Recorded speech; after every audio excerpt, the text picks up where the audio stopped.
Magandang araw mga Kapauka Sports. Kumusta na kayo? No? Grabe ang saya ko ngayon na Pedro Taduran is our new two-time world champion. At hindi lang yan, ano?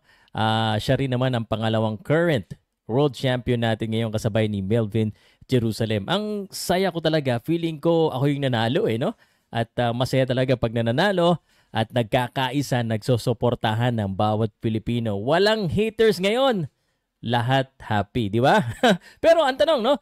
Paano nga ba nagawa ni Pedro Taduran na talunin ang Hapon? No? Diado nga siya, sabi ng karamihan. At sabi nga ng iba, no? Bakit si Pedro, sir, nagawa niya yan pero maraming Pinoy ang hindi naging successful? Ano ba ang sikreto at secret weapon ni Pedro Taduran? Anong nangyayari ngayon? At anong mangyayari sa career at buhay ni Pedro Taduran ngayon na world champion na ulit siya? Pag-usapan po natin yan. Powercast Sports. If you're new here, don't forget to subscribe and hit the notification bell.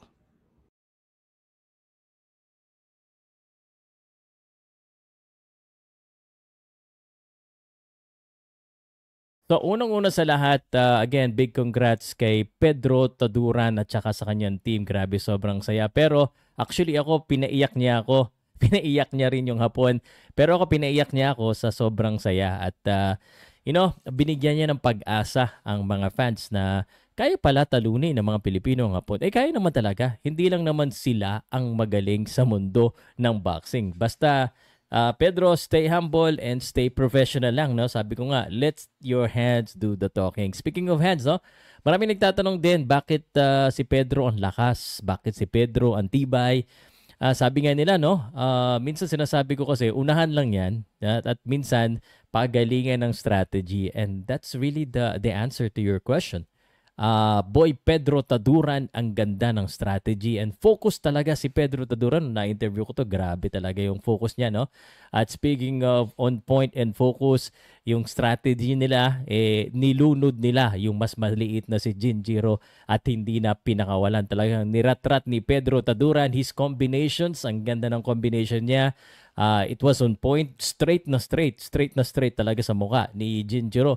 And more importantly, hindi niya magagawa itong strategy na ito at yung ginawa niya kung hindi siya kondisyon. Sobrang active niya at pag ganun yung strategy, talagang pag wala kang kondisyon, wala talaga. Sabi nga nila, no?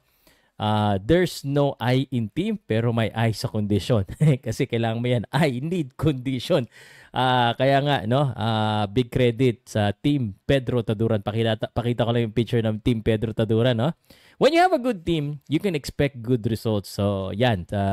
Team Ilorde at lahat ng nandiyan sa picture, saludo po sa inyo. At ang tanong ngayon, ano na ngayon mangyayari? Ano na ngayon ang sunod? Unification ba? And actually, may dalawa pang belts. Dalawang pang belts sa minimum weight ang hindi nakukuha ng Pinoy. Yung isa doon, mainit ang mata ko, no? Yung Oscar Colasso, gusto kong matalo ng Pilipino yan, Sana mabawian natin yan. Tapos yung isa, si CP Freshmart, no? At gaya ng sinabi ko kay Melvin, at sabihin ko rin kay Pedro, legit champ sila, but really, to be a great champion, you gotta defend your belt at least once or twice. At yan yung request ko sana dyan sa dalawang boksingero na yan. At syempre, doon lang din naman lumalaki ang pera pag nade-depensa mo. Pag ikaw ang A-side, di ba? At para sa pamilya niyo yan. Lastly, of course, kailangan pa rin ng Pilipino mag-improve. This is a good win for us. Siyempre, nakakataas ng motivation, inspiration sa mga ibang mga boxer.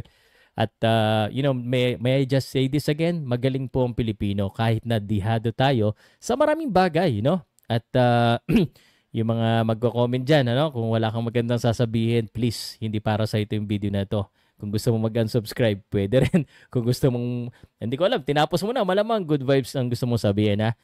Huwag ka namang lait, At ako may sarili akong punchline dito, Ako ay nanakot ko yung negativity, Keep it positive na lang siguro, mga Kapauka Sports.